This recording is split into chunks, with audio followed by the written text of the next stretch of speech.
আমাদের যদিও সেকেন্ড ল্যাবটা ছিল, সেকেন্ড ল্যাবের টার্গেট ছিল ট্র্যাডিশনাল সিরামিক, যেটাকে বলা হয় ক্লে ম্যাটেরিয়াল। এই ক্লে ম্যাটেরিয়াল দিয়ে ব্রিক তৈরি করে সেটা ক্যারেক্টারাইজেশন করা, এটার একটু সমস্যা দেখা দিয়েছে। সমস্যাটা হচ্ছে যে ক্লেকে একটা মোল্ডে ঠেলে উপরে আরেকটা মেটাল দিয়ে এটাকে র্যামিং করতে হয়। এই যে র্যামিং এর জন্য যে যে র্যামিং হ্যামারটা দরকার, সেটা খুঁজে পাওয়া যাচ্ছে না এখনো পর্যন্ত। তাই এটা নিয়ে পরীক্ষা করা বা মেকানিক্যাল টেস্ট করা অনেকটাই অনিশ্চিত হয়ে পড়েছে। তবে হ্যাঁ, আমরা ট্রাডিশনাল সিরামিকের যদি মাইক্রোস্ট্রাকচার দেখার কথা বলি, তবে সেটা কিন্তু সম্ভব। তোমরা ট্রাডিশনাল সিরামিক বলতে তোমাদের হাতের কাছে পাওয়া যায় এমন কি কি জিনিসের নাম বলতে পারবে?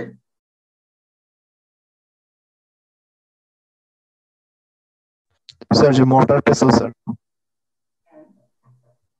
আরো আরো সহজ, ঘরের প্রায় প্রত্যেক বাসা বাড়িতেই যা থাকে, বা গ্রামে গ্রামে যা থাকে, বা বাড়ি নির্মাণ কাজে যা লাগে। Floor tiles. ফ্লোর টাইলস তো গ্রামে লাগে না। আমি যেটা বলছিলাম যে কাদা মাটি বা ক্লে, এটাও কিন্তু in a sense traditional ceramic. It or normal construction brick, সেটাও ট্রাডিশনাল সিরামিক।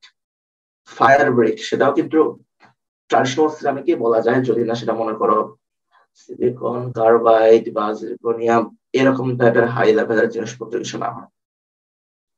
আমার এখন চাওয়াটা হচ্ছে এটাই, যাতে আমরা মাইক্রোস্ট্রাকচার নিয়ে অ্যানালিসিস ঠিকঠাক করতে পারি। মাইক্রোস্ট্রাকচার, সিরামিকের মাইক্রোস্ট্রাকচার ফেজ গুলো সম্পর্কে আমি চাইবো যে তোমরা একটু পড়াশোনা করো, একটু দেখো কি কি কি কি ফেজ থাকে, এগুলো কিভাবে ফর্ম করে, সেগুলো দিয়ে আমি তোমাদের কাছে একটা রিপোর্ট চাইবো। তো আমি তোমাদের এর আগে একটা কথা বলে নিই, সিরামিকের মাইক্রোস্ট্রাকচার কিন্তু মেটালের মাইক্রোস্ট্রাকচার প্রিপেয়ার করার চেয়ে অনেকটাই কঠিন। কারণ সিরামিক হচ্ছে একটা ব্রিটাল ম্যাটেরিয়াল। এটাকে তুমি সারফেস পলিশ করলে সারফেস থেকে মাইক্রোস্কোপিক গ্রেইন গুলো উঠেই যাবে, এগুলো প্লাস্টিক্যালি ডিফর্ম হয়, স্মুথ হবে না। এটা তো বুঝতে পারো?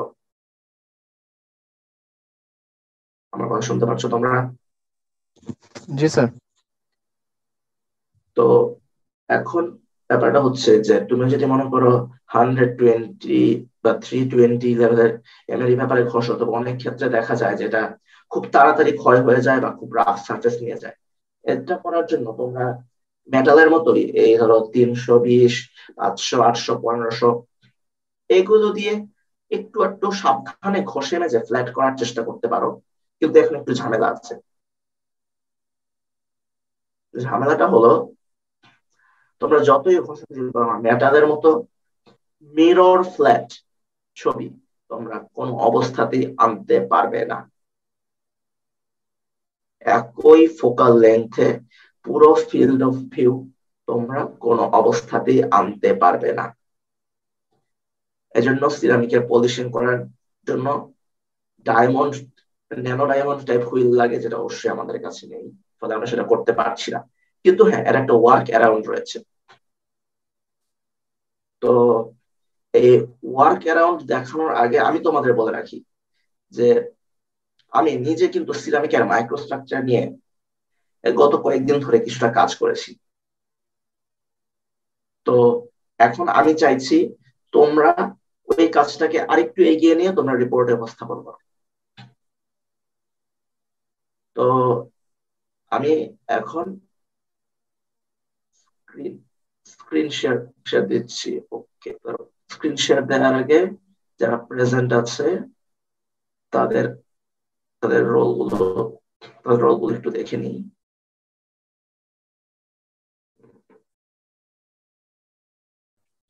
34 তো দিয়েছি, 12 দিয়েছি, 35,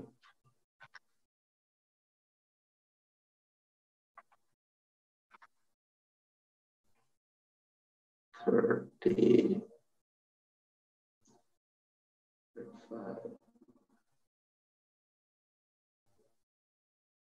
35,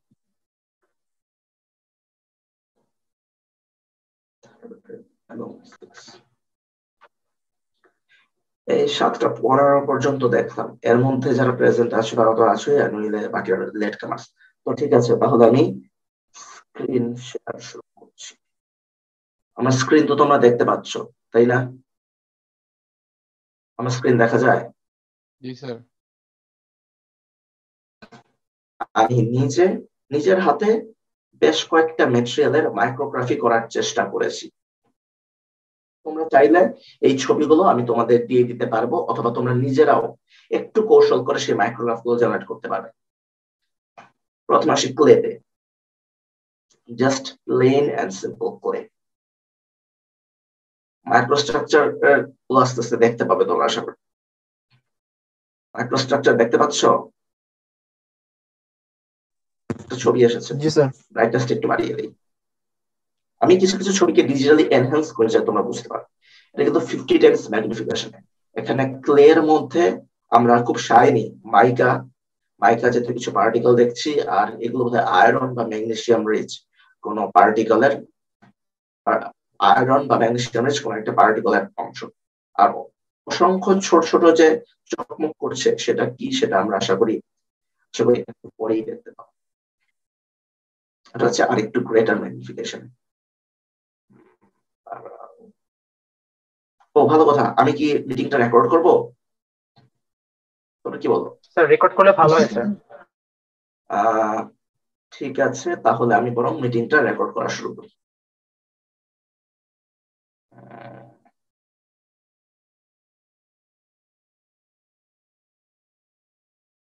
রেকর্ডিং কি হচ্ছে? স্যার মনে হয় না।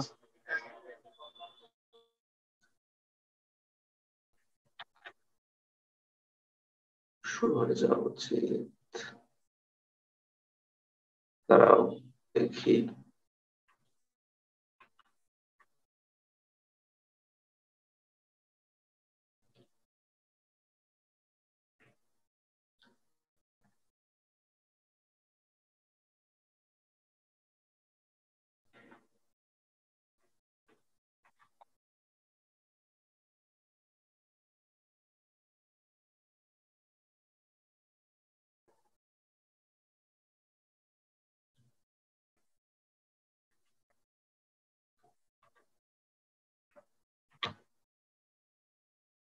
হম একটু ঝামেলা হয়ে গেল রেকর্ড করে। হ্যাঁ, স্যার আপনি চাইলে আমাদের কাউকে রেকর্ডের হচ্ছে যে পারমিশন দিতে পারেন। দাঁড়াও দেখি তোমাদের কাউকে কো হোস্ট বানানো জায়গা।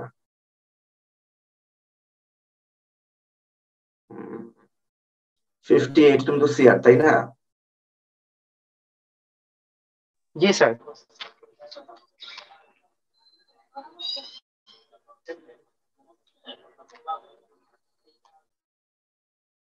হুম,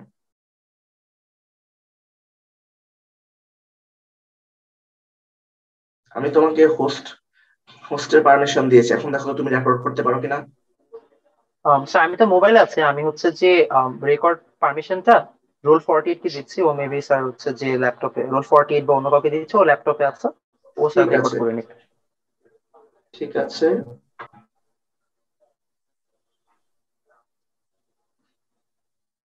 Recording in progress. তার মানে এখন রেকর্ড চালু হয়ে গেছে, এবং আমরা এখন আবার স্ক্রিন শেয়ারে ফিরে যেতে পারি। কি ঝামেলা! এই তোমরা যে রেকর্ডিং হচ্ছে তার আমাকে কো হোস্ট বানাও তো।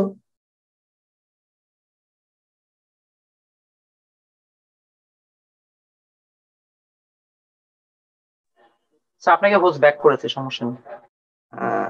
কিন্তু হোস্ট ব্যাক করলে আমারটা তো রেকর্ড করা লাগতো। দেখি তোমাদের কাউকে কার কার বলেছো যে যে পিসতে হচ্ছে 48 roll. Roll 45 sir. 45। Sir recording তো হ্যাঁ স্টার্ট হয়েছে মেবি। ঠিক আছে, তুমি যেহেতু রেকর্ড করছো, তাহলে এখন আমি বরং স্ক্রিন শেয়ারই করি। আসলে অনেকদিন ধরে জুমে ক্লাস অ্যাটেন্ড করা হয় না, তো তাই এটা হয়ে গেছে। ফাইন, স্ক্রিন শেয়ারিং তো শুরু হয়ে গেছে।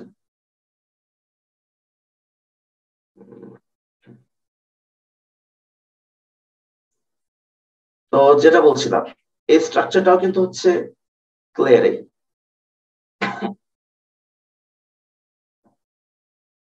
এটা হচ্ছে 50 ম্যাগনিফিকেশন। দেখেছো ছবিগুলো কত স্পষ্ট? এই ছবিগুলো স্পষ্ট হলো হলো কি করে সেটার সিক্রেট আমি তোমাদের একটু পরে বলছি। তোমরা দেখতে পাচ্ছ তো এখানে শাইনি মাইকা, এখানে black iron magnesium rich particles দেখতে পাচ্ছ? স্যার এটা জি স্যার। কোথায় নেওয়া হয়েছে মাইক্রোগ্রাফ গুলা কোথায় থেকে, এটা কি এগুলো নিউট্রন আমাদের মাইক্রোস্কোপ? এগুলো অপটিক্যাল মাইক্রোস্কোপ এবং এগুলো আহমেদুল্লাহ ভাই মাইক্রোগ্রাফি ল্যাবেই করা হয়েছে। তবে হ্যাঁ, ছবিগুলো একটা বিশেষ কায়দায় জোড়া লাগানো হয়েছে, এই ব্যাপারে আমি একটু পরে আসছি। এটা 100 ম্যাগনিফিকেশনে। এখন যে শুধু চকচক করতে শুরু করেছে সেগুলো শুধু মাইকা না। মাইকা যেমন একটা ফাইলোসিলিকেট, তোমাদের ফাইলোসিলিকেট সম্পর্কে পড়ানো হয়নি? বা ধরো সিলিকেট স্ট্রাকচার। স্যার এখন ও, তো মাইকা যেমন হচ্ছে একটা প্লেট লাইক মিনারেল, ক্লেয়ারও কিন্তু layer by layer plate like mineral, এটা একটু জেনে রাখো। এখানে 200 ম্যাগনিফিকেশন শুধু মাইকা না, তুমি নর্মাল গ্লাসের মতো যে চকচকে প্লেট গুলো দেখতে পাচ্ছি এগুলো হচ্ছে ক্লেয়ার ফ্লেক। এখানে অনেকটা মিনারেল আছে, কিন্তু এই যে চকচকে ধরো এই একটা ফ্লেক, এটা একটা ফ্লেক। যদি মিটিংটা আমার মাঝপথে আটকে যায় তাহলে আমি আবার যেখান থেকে শেষ করছি সেখান থেকে হোপফুলি শুরু করতে পারবো।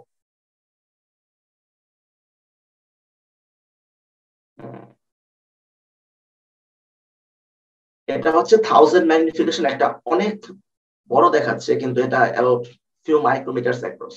এখানে দেখতে পাচ্ছ যে ফ্লেকের গায়ে একটু মনে হয় হালকা হালকা রং রং, খেয়াল করেছো? খুবই হালকা। এটা হচ্ছে থিন ফিল্ম ইন্টারফারেন্সের ফলে।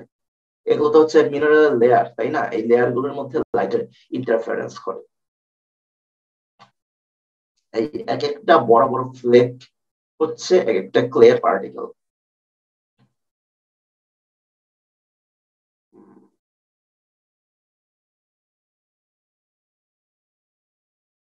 এবার হচ্ছে আমরা নির্মাণ কাজে যে ইট ব্যবহার করি তার মাইক্রোস্ট্রাকচার। এই মাইক্রোস্ট্রাকচার ডিজিটাল ম্যাগনিফায়ার, এটা হচ্ছে ক্লিয়ার ইউজুয়াল থিংস। এর মধ্যে সাদা সাদা মাইকাসিয়াস কিছু মিনারেলস দেখা যাচ্ছে, কিন্তু এখানে উল্লেখযোগ্য বড় কিছু সিলিকেট টাইপ জিনিসপত্র দেখা যাচ্ছে। এটা কিন্তু সিলিকা টাইপ কিছু স্যান্ড পার্টিকেল হোয়াট এভার হতে পারে। আর এই কালো কালো জিনিসগুলো আমি যদি যে খুব ভুল না বলি সেটা ট্রেমোলাইট অ্যাক্টিনোলাইট ধরনের ইনোসিলিকেট জাতীয় মিনারেল হতে পারে, অনেকটা অ্যাসবেস্টসের মতো। এই একই স্ট্রাকচারে কিন্তু তোমরা 3 ধরনের জিনিস দেখতে পাচ্ছ, মাইকা, সিলিকা রিচ ফেজ এবং একটা ব্ল্যাক ফেজ। এই ব্ল্যাক ফেজটা আয়রন ম্যাগনেসিয়ামের কারণেও হতে পারে, আবার কোল জাতীয় পার্টিকেলের জন্য হতে পারে, কয়লা। এখানে মাঝে মাঝে দেখা যায় যে কিছু কিছু আয়রন রিচ, এটা কিন্তু 100 ম্যাগনিফিকেশন। আয়রন রিচ কিছু কিছু মিনারেলের দানা বা ক্লেয়ার মধ্যেও তো কিছু কিছু ক্ষেত্রে ম্যাগনেসিয়াম আয়রন থাকতে পারে, সেটা কেওলিনাইট না, ম্যাগনেটাইট জাতীয় ক্লে। সেসব ক্লের মধ্যেও কিন্তু কিন্তু থাকতে পারে এরকম জিনিস। ক্লে পার্টিকেল দেখতে পাচ্ছ, মাইকেও দেখতে পাচ্ছ, লম্বা লম্বা ট্রেমোলাইট অ্যাক্টিনোলাইট টাইপ স্ট্রাকচার দেখতে পাচ্ছ। কিন্তু আমি চাইছি যে তোমরা যদি ইন্টারনেট এগুলো নিয়ে আরেকটু ঘাটাঘাটি করো। এখানে আরেকটা ব্ল্যাকিশ একটা ফেজ দেখতে পাচ্ছ। এখানে সে একটু লালচে কালারের ফেজটা একটু ম্যাগনিফাইড করে দেখানো হচ্ছে। এখানে হচ্ছে সেই সিলিকা রিচ পার্টিকেলের হচ্ছে ফ্যাসেট গুলো দেখতে পাচ্ছ তোমরা, ফেসেট ফেজ গুলো মনে হচ্ছে না যেন একটা কি বলবো, যে একটা পিরামিডের মতো, স্কোয়ার বেসড পিরামিডের মতো মনে হচ্ছে কি? জি স্যার।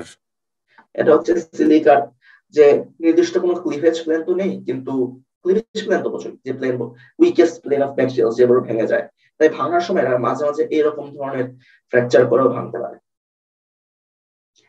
এটা কিন্তু খুব একটা স্পষ্ট না, কিন্তু এটা হচ্ছে এই যে দানাগুলো আছে এই গায়ের ছবিটার ম্যাগনিফিকেশন, এটা কিন্তু ক্লিয়ার ম্যাগনিফিকেশন না। এখানে কিন্তু আমি তোমাদের বলে রাখি, এটা তো হচ্ছে কনস্ট্রাকশন ব্রিক। এই কনস্ট্রাকশন ব্রিকের জেনারেল ফেজের 500 এবং 1000 ম্যাগনিফিকেশনের ছবিগুলো কিন্তু এখনো সেরকম ভালো করে তোলা হয়নি। তোমরা সুযোগ পেলে সেগুলো তুলে নিতে পারবে। কিভাবে সুযোগ পাবে সেটা আমি তোমাদের পরেই বলছি। আর হচ্ছে ফায়ার ব্রিক। এখানে কালার ব্যালেন্সে একটু ঝামেলা হয়েছে, তাই খুব বেশি নীল বা খুব বেশি লাল এরকম ছবি দেখতে পাবে। এই যে তোমরা স্ট্রাকচার দেখছো হচ্ছে একটা বড় মাইক আর ফ্লেক, বড় না, এটা আসলে 1 মিলিমিটারের চেয়েও ছোট মাইক আর ফ্লেক, যেটা অন্য একটা রকে এমবেডেড অবস্থায় ছিল, সেই রকটা আবার এমবেডেড ছিল ফায়ার ব্রিকে। বাউন্ডারি গুলো দেখতে পাচ্ছ, এটাকে মেটালের মতো চকচক করছে, এটা কিন্তু মেটাল না, এটা হচ্ছে মাইকা। এখানে একটা ছোট্ট মাইকের ফ্লেক দেখতে পাই, কিন্তু এখানে একটা জিনিস খেয়াল করো, এই এজ গুলো দেখতে পাচ্ছ তো? জি স্যার। এই এজ গুলোর উপরের তল আর নিচের তল কিন্তু একই ফোকাল লেন্থে নেই। একাধিক ছবিকে জোড়া দিয়ে সব ফোকাল লেন্থের ছবি একসাথে এনে এই ছবিগুলো জেনারেট করা হয়েছে। এগুলো কিভাবে জেনারেট করতে হয় সেটা আমি তোমাদের দেখাবো। এটা তার একটু ক্লিয়ার ভিউ। স্যার আমরা বুঝবো কিভাবে স্যার, যে এটা আসলে মানে ছবি দেখে কি এটাকে বোঝা সম্ভব? কি বোঝা সম্ভব? যে স্যার মানে এগুলো যে ডিফারেন্ট ফোকাল প্লেটে মানে এটা সাধারণত বোঝা যায় না, সাধারণত এটা বোঝা যায় না, কিন্তু ফায়ার ক্লে তোমরা দেখেছো অনেক ক্ষেত্রে ফায়ার ক্লে পোরাস হয় না, এই ফায়ার ক্লেরিং এগুলো হচ্ছে ফায়ার ক্লের পোর, যেন ফায়ার ক্লে এরকম মাইক্রোস্কোপিকলি হাই এজ দেখা যায় না, এগুলো হয় হাই রাইজিং অথবা লো ফলিং ক্লিফ বলতে পারি না সেন্স। যেমন এই ছবিটার কথাই দেখো, এই ছবিটার এই অংশটুকু স্পষ্ট, এটা স্পষ্ট, এটা স্পষ্ট, কিন্তু বাকি অংশটুকু ঘোলাটে, কেননা বাকি অংশের ছবি আউট অফ ফোকাস ছিল, সেই অংশের ছবি তোলাটাকে আমি প্রয়োজনীয় বলে মনে করি। একইভাবে একটা ফ্ল্যাগকে খুব কাছ থেকে, এখানেও দেখো এই ফ্ল্যাগটা অনেক উঁচু, 200 মেগাপিক্সেল, তাই উঁচু উঁচু জায়গায় সেখানে ভালো ফোকাস আসছে না। এখানেও হচ্ছে একটা আয়রন রিচ একটা ফেজ, যেটা অনেকটা হয়তো রক বা কোনো সফট রকের সাথে এমবেডেড, এবং সেটা আবার ফায়ার ব্রিকের মধ্যে এমবেডেড। এটা আয়রন রিচ ফেজ না হয়ে গ্রাফাইট রিচ ফেজও হতে পারে। আবার পলিশিং এর জন্য, বিশেষ করে এমআরআই পেপার দিয়ে পলিশিং এর সময় সিলিকন কার্বাইড এখানে ঢুকে যেতে পারে, যদিও সিলিকন কার্বাইডের শেপ এরকম হওয়ার কথা। এই ছবিটা একটু খেয়াল করো, আমি যে এই ছবিটা দেখছিলাম এটারই এই ছোট্ট অংশের ম্যাগনিফিকেশন হচ্ছে এটা। এটা হচ্ছে আয়রন রিচ ফেজ, এটা হচ্ছে তার প্রায় একই তলে থাকা আয়রন পুর ফেজ, এখানে একটা ছোট রক, আর ওটা হচ্ছে পেছনে আউট অফ ফোকাস রিজিয়ন। এই ছবিটা একটু খেয়াল করো, এই ছবিটাতে যে কালো কালো ছোপ ছোপ জিনিস দেখছো, এগুলো মাঝে মাঝে পাইরাইট। পাইরাইট তো চিনো, Fe2। পাইরাইটের ডিকম্পোজিশনের ফলে, বিশেষ করে কয়লার মধ্যে যে আয়রন সালফাইড সামান্য পরিমাণে, সেগুলো ডিকম্পোজিশনের কারণে কারণে কয়লা থেকে এরকম খুবই ছোট ছোট দাগ, মাইক্রো মিলিমিটারের চেয়ে ছোট এলাকা এরকম কালো কালো হয়ে যেতে পারে। আবার এটা ম্যাগনেসিয়াম আয়রন রিচ ফেজও হতে পারে।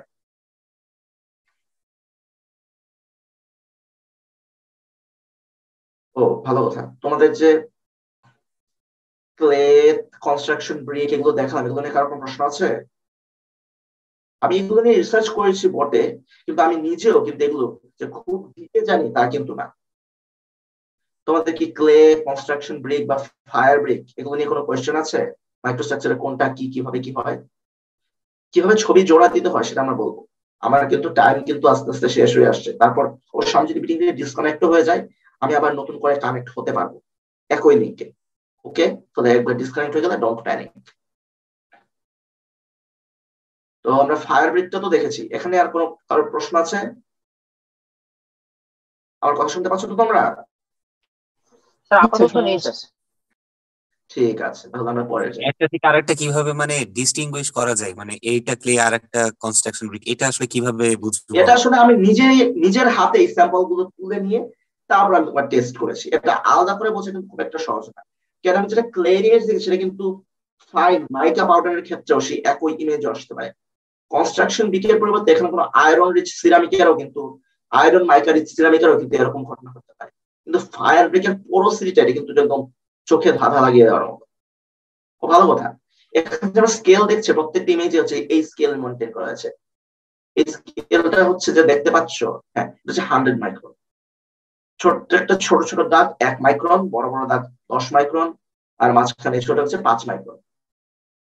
এটা ওটা ছিল 50x এ, এটা 100x, এটা 200 আর এটা 5000, এটা 500 এক্সেল ছবি। ফলে তোমরা স্কেল গুলো থেকে মোটামুটি বুঝতে পারো যে ছবিগুলো কোথায় কি আছে। এবার তোমরা একটা জিনিস দেখে চমকে যাবে, এবং হোপফুলি যদি আমাদের সময় থাকে তবে আমাদের লেট বোর্ডেড ক্লাস, এই ল্যাব বোর্ডেড ক্লাসকে তোমরা বিভিন্ন বিভিন্ন কালারিং এজেন্ট মিশিয়ে তোমরা নিজেরাই তৈরি করতে পারবে। আমার এরকম একটা প্ল্যান আছে। তো এখন যেহেতু আমার সময় আর খুব বেশি নেই, তাই মিটিংটা যে কোনো সময় অফ হয়ে যেতে পারে। যদি অফ হয়ে যায় তবে আমরা আবার একই লিঙ্ক থেকে শুরু করবো। তো আমরা লেট বোর্ডেড ক্লাসের ইমেজ গুলো একটু পরে আমরা দেখছি, নাকি এখন থেকে দেখা শুরু করে ফেলি, তারপর যেখানে থেমে যায় সেখানে না দেখবো। এই যে ইমেজটা দেখতে পাচ্ছ এখানে, গ্লাসের মধ্যে যে একটা গ্যাস বাবল আছে সেটা দেখতে পাচ্ছ, এটা হচ্ছে গ্যাস বাবল। হ্যালো, আমার কথা শুনতে পাচ্ছ তো? জি স্যার। এটা হচ্ছে প্রসেসিং এর একটু ভুলের কারণে ল্যাব বোর্ডে একটু জিঙ্ক দেওয়া হচ্ছে, সেই জিঙ্ক রিডিউসড হয়ে একটা জিঙ্ক মেটালের একটা কোটিং এর উপরে পড়ে গেছে। এটা হচ্ছে অ্যাজ ইউজুয়াল গ্লাস।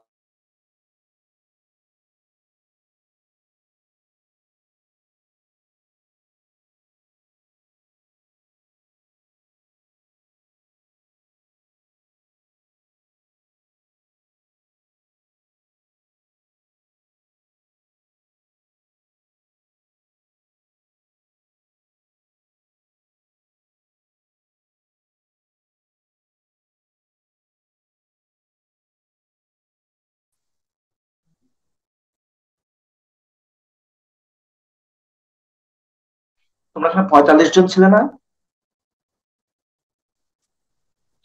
49 জন। হ্যালো, আমার কথা শুনতে পাচ্ছ তোমরা? স্যার। জি স্যার। Hello sir. বলো। স্যার, অ্যাটেন্ডেন্স নেওয়ার সময় আমার নেট অনেক ডিস্টার্ব করতেছিল, সো আমি অ্যাটেন্ডেন্স দিতে পারিনি। রোল 40। জি স্যার। ঠিক আছে, স্যার স্যার আমিও দিতে পারি না স্যার, রোল 21। ঠিক আছে, একে একে আমরা দিচ্ছি। রোল 4, রোল দাঁড়াও, রোল 21, রোল 21 আর স্যার 40 স্যার। আর রোল 40। Sir sir 21। ঠিক আছে, 21 40 দিয়েছি। জি স্যার। রোল 58 আপনাকে মেসেজ করেছিলাম যে আমার স্যার যে জুম আপডেট নেওয়ার জন্য আমি একটু পরে জয়েন করেছিলাম। হ্যাঁ, দ্যাটস ফাইন। আপনি কি মানে আমার অ্যাটেন্ডেন্সটা কি দিয়েছিলেন স্যার রোল 58? দিয়ে দিলাম এখন। ওকে ঠিক আছে, তুমি তো শুরু থেকেই ছিলে তাই না? হ্যাঁ হ্যাঁ স্যার, আমি একটু আগে আপনার সাথে কথা হয়েছে। ঠিক আছে, ফাইন।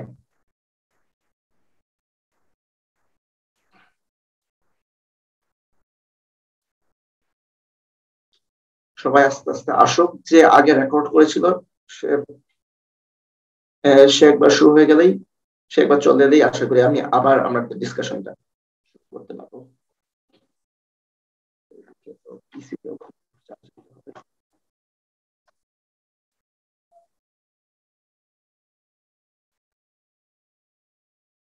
আমরা আমরা দেখছিলাম হচ্ছে লেট বোর্ডেড ক্লাসের মাইক্রোস্ট্রাকচার। তো তোমরা আগে একে একে আসো। কে রেকর্ড করছিল যেন? Role 48, 45।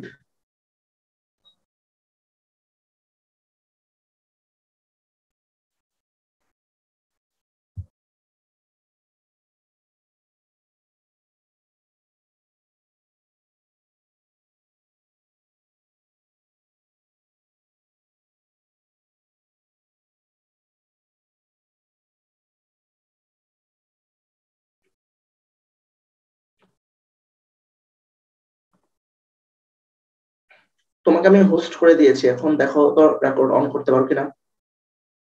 Recording in progress.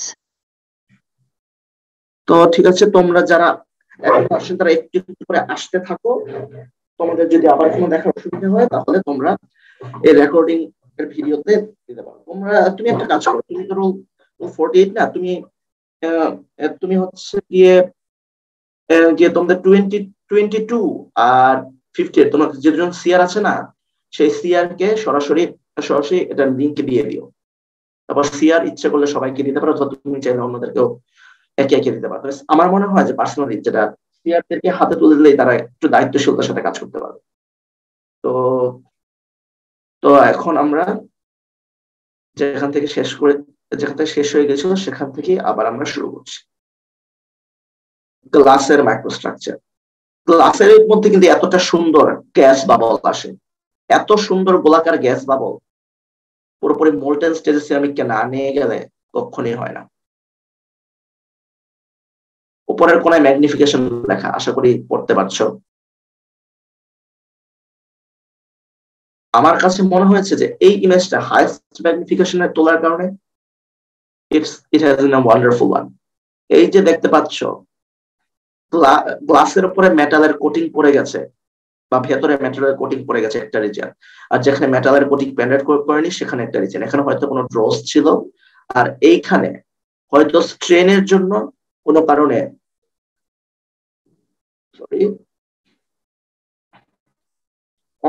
অপটোইলাস্টিক effect কিছু একটা তৈরি হয়ে গেছে। আচ্ছা, তোমরা কি এখানে খুব হালকা হালকা কি বলবো যে রংধনু বা রেইনবো টাইপ স্ট্রাইপ দেখতে পাচ্ছ? খুবই হালকা।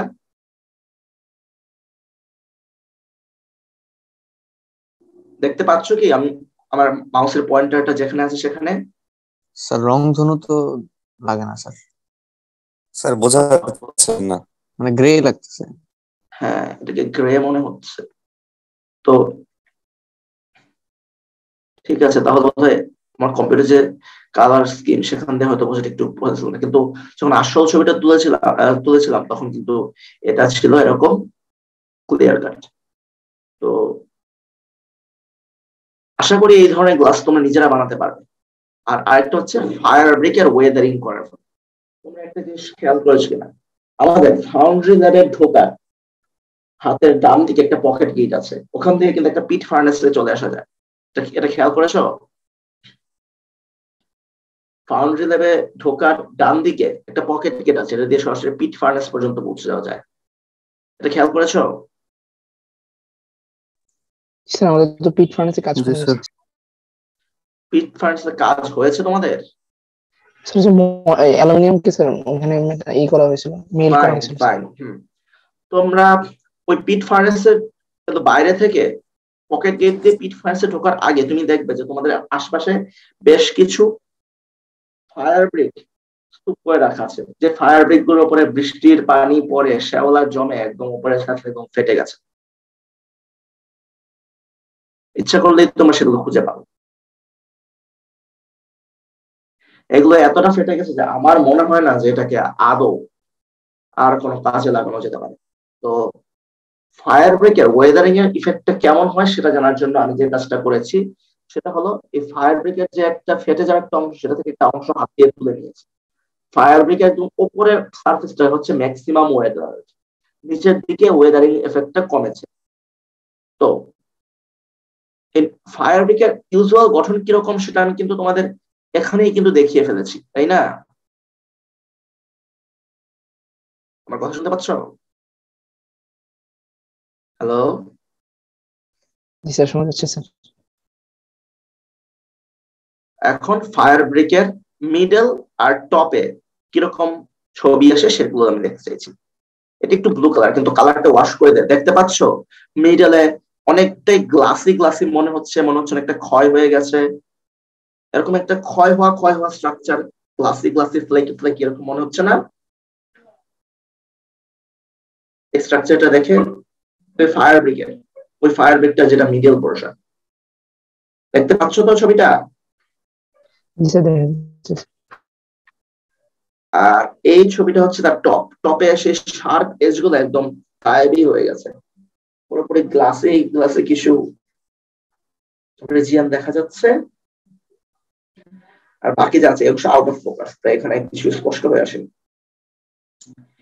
সেটা এখানে দেখা যায়, বুঝতেই তো পারছো যে এখানে স্ট্রাকচার দেখে অনেক বেশি স্মুথ, অনেক বেশি মোটল মনে হচ্ছে। মোটল এই সেন্সে সবকিছুই আগের চেয়ে অনেক বেশি স্মুথ হয়ে গেছে, কিন্তু সেখানে স্ট্রাকচার ফ্লেকি আর ডিসকন্টিনিউটি একদম বোঝা যাচ্ছে না সেই সেন্স। তো এখন কথা হচ্ছে যে তোমরা কিন্তু যখন মাইক্রোস্কোপে ছবিটা দেখবে তোমরা কখনোই এই জাতীয় ছবি তোমরা দেখবে না। একটা বেশ বড় রকমের একটা ফাইল আছে, এটা একটু লোড হোক। আমি যেটা করেছি সেটা করার প্ল্যানটা হচ্ছে মোটামুটি এরকম। আমরা তো হচ্ছে ফিজিক্যাল অপটিক্স এর তো আমরা পড়ছিল 1-1 বা 1-2 তে, ফিজিক্যাল অপটিক্স, জিওমেট্রিক অপটিক্স, ঠিক কিনা? জি স্যার। তো আমরা দেখেছি যে একই ফোকাল প্লেনে যদি ছবির পুরোটা আসতে হয় তাহলে তাহলে যেটা ছবি ধরা সেটাকে অবশ্যই একই প্লেনে থাকতে হবে। মানে যেটা বলতে চাইছিলাম যে কোন মাইক্রোস্কোপে কোন একটা ফিল্ড অফ ভিউ এর পুরোটাকে যদি স্পষ্ট দেখতে চাও তবে পুরো ফিল্ড অফ ভিউ কে হতে হবে ডাইরেকশন অফ ভিউইং এর পারপেন্ডিকুলার। এটা মনে আছে? মানে লেন্স থেকে একই দূরত্বে, প্লেনের প্রত্যেকটা পয়েন্টকে লেন্স থেকে একই দূরত্বে হতে হবে। এই প্রিন্সিপালটা মনে আছে? হ্যালো? না স্যার। ঠিক আছে, আমি আবার একটু বলছি। মনে করো একটা একটা লেন্সের হচ্ছে তুমি একদিকে হচ্ছে তুমি একটা অবজেক্ট রাখলে, অন্য দিক দিয়ে দেখো তার একটা ম্যাগনিফাইড ইমেজ দেখলে। তো আমরা যে one plus V plus one by V, 1/u, 1/f এর যে ফর্মুলা গুলো শিখেছিলাম, সেক্ষেত্রে পুরো অবজেক্টটা এবং পুরো ইমেজটার জন্য তো একটা সিঙ্গল ইউ আর একটা সিঙ্গল ভি ছিল, তাই না? তার মানে লেন্সের যে আলোক কেন্দ্র বা অপটিক্যাল সেন্টার, সেই অপটিক্যাল সেন্টার থেকে এই ইউ মানে সোর্স আর ভি মানে ইমেজ, তার প্রত্যেকটা পয়েন্টের পারপেন্ডিকুলার ডিসটেন্স একই হওয়ার কথা, ঠিক কিনা? ইউ এবং ভি যেহেতু আমরা পুরো ইমেজ এবং অবজেক্টের জন্য ডিফাইন করেছি, কিন্তু অবজেক্টটা যদি মেইন এক্সিসের সাথে একটু হেলানো হয় তাহলে যে ঝামেলাটা হবে সেটা হচ্ছে তুমি একটা নির্দিষ্ট ডিস্টেন্সে যখন তুমি ছবি দেখবে, ওই ছবির যেটুকু অংশ এই 1/v, 1/u, 1/f, 1/v হবে তোমার চোখের স্বাভাবিক আরামদায়ক দৃষ্টি, 1/u হবে ধরো ওই লেন্স থেকে যেটা বের করে, যে ভ্যালু বের করে আনা হয়েছে সেটা, যেই দূরত্বে ওই ফোকাস হওয়া রিজিয়নের একটা সামান্য অংশই রয়ে গেছে। আমার কথাটা কি বুঝতে পারলে? ফলে দেখা যাবে যে তোমরা পুরো ছবিটার একই ফোকাসে পাচ্ছ না। ঠিক আছে, এটা চিন্তা করো। তুমি তোমার চোখের সামনে একটা আঙ্গুল রেখে সামনে একটা দেয়ালের দিকে তাকাও। তুমি যখন পুরোপুরি আঙুলের দিকে মনোযোগ দাও, দেয়াল তোমার সামনে ঝাপসা হয়ে যায়। তুমি যখন দেয়ালের দিকে পুরোপুরি মনোযোগ দাও, আঙ্গুল চোখের সামনে ঝাপসা হয়ে থাকে, তাই না? জি স্যার। তার মানে দুটো ভিন্ন ভিন্ন ডিস্টেন্স থেকে আসা ইমেজকে সাধারণত আমাদের চোখ একসাথে দেখতে পায় না। সোজা কথায় আমাদের চোখের সেই অর্থে ডেপথ অফ ফিল্ড খুব একটা ভালো নয়। তো এটা ডেপথ অফ ফিল্ড আমাদের ভালো করতে গিয়ে যেটা করতে হয় সেটা হচ্ছে আমাদের ভিন্ন ভিন্ন ফোকাল লেন্থে তোলা ছবিগুলোকে একসাথে করতে হয় এবং কোন কম্পিউটার সফটওয়্যারের মাধ্যমে সেই ছবিগুলোকে সবচেয়ে উজ্জ্বল, সবচেয়ে স্পষ্ট অংশগুলো একসাথে জোড়া দেওয়া হয়। এই টেকনিকটাকে বলা হয় ফোকাস স্ট্যাকিং। একটা খুব ভারী ফাইল আনছিলাম তো, তাই তোমাদের ফোকাস স্ট্যাকিংটা কিভাবে করতে হয় সেটা তোমাদের দেখাতে পারছিলাম না। ঠিক আছে, হোপফুলি তোমরা ততক্ষণ ওয়েটও করতে পারো। বা আমি বলছি ফোকাস স্ট্যাকিং এর জন্য ইন্টারনেটে কিন্তু অনেকগুলো সফটওয়্যারই আছে। তো আমার পার্সোনালি যেটাকে ভালো মনে হয়, আমি যে ব্রাউজার অন করে সেটা দেখতে পাচ্ছ,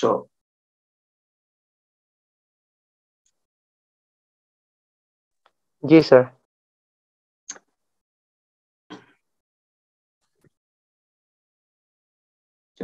সত্যি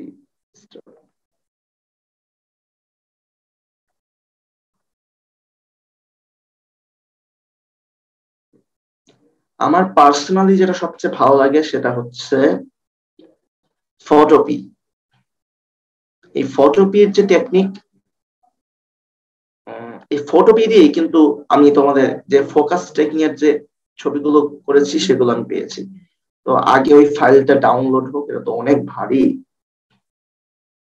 তোমাদের তো দেখানোটাও সমস্যা।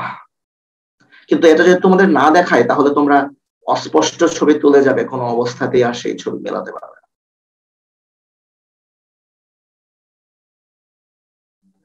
স্ক্রিন শেয়ারটা একটু অফ করি, আমার নিজে কিছু ফাইল খোঁজাখুঁজি করতে হবে তো।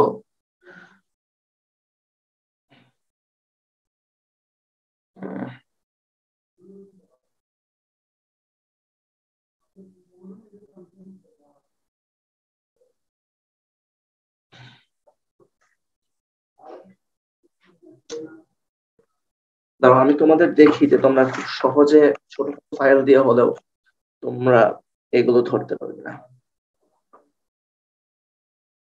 আমি তো স্ক্রিন শেয়ার অফ রেখেছি, কেননা তোমরা এটা ছবি নাও ধরতে পারবে।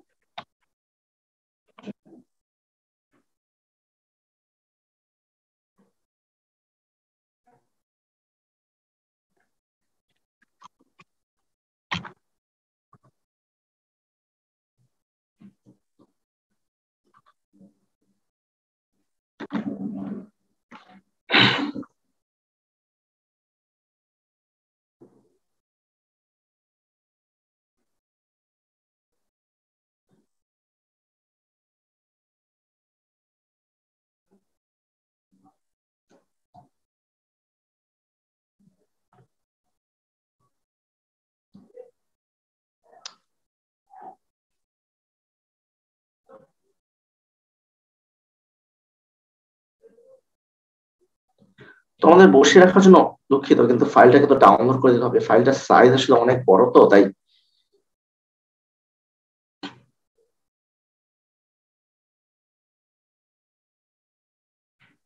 তোমরা একটু ধৈর্য ধরে থাকো, আর আমি ততক্ষণে তোমাদের বেসিক্যালি কি করতে হবে সেটা তোমাদের বলে রাখছি। হ্যালো, আমার কথা তোমরা শুনতে পাচ্ছ তাই না? জি স্যার। জি স্যার।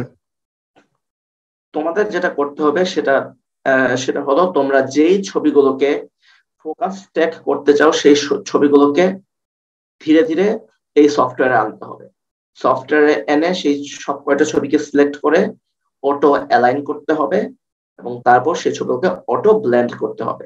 এবং অটো ব্লেন্ড করার পর যে ছবিটা পাওয়া যাবে সেখানে দেখবে যে প্রত্যেকটা অস্পষ্ট জায়গা মিলে মিলে স্পষ্ট হয়ে গেছে, এবং সেই ছবিটা তোমাদের হবে যে সবচেয়ে স্পষ্ট ছবি।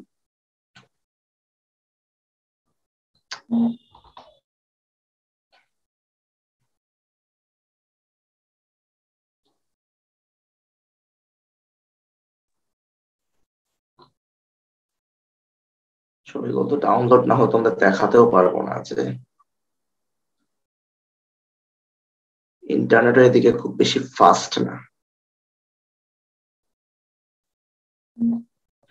তো তাহলে এটা একদিকে লোড হতে থাক, অন্যদিকে আমি তোমাদের প্ল্যান গুলো বলে দিই। তোমরা তো আমার কথা শুনতে পাচ্ছ তাই না? জি স্যার।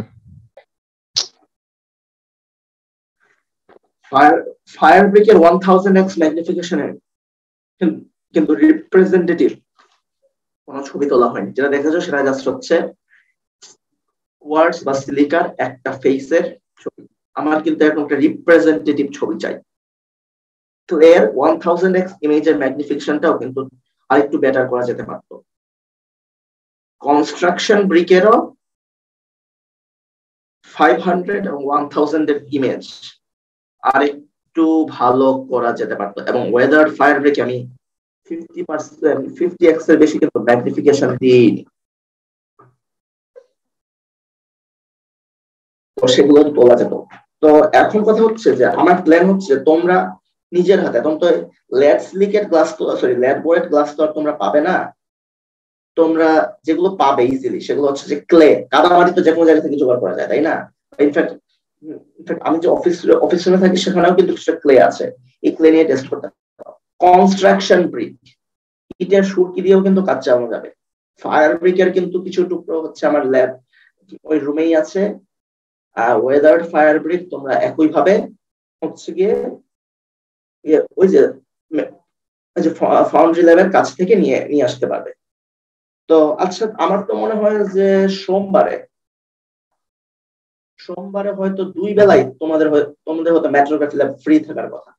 আমার প্ল্যানটা হচ্ছে এরকম যে তোমাদের যদি 5-6টা গ্রুপ দেয়, বিশেষ করে 5টা গ্রুপ, তাহলে আমি 5টা গ্রুপকে বলবো যে এই 5 ধরনের ম্যাটেরিয়াল আছে, তো এই ম্যাটেরিয়ালের 50 থেকে 1000x ম্যাগনিফিকেশনের প্রত্যেকটা ছবি আমাকে দাও, ফেজ শুদ্ধ লেভেল করে। এগুলোর ফর্মিং এ এগুলো কিভাবে তৈরি হয় তার মেকানিজম দাও, এবং সেটাও রেফারেন্স সহ।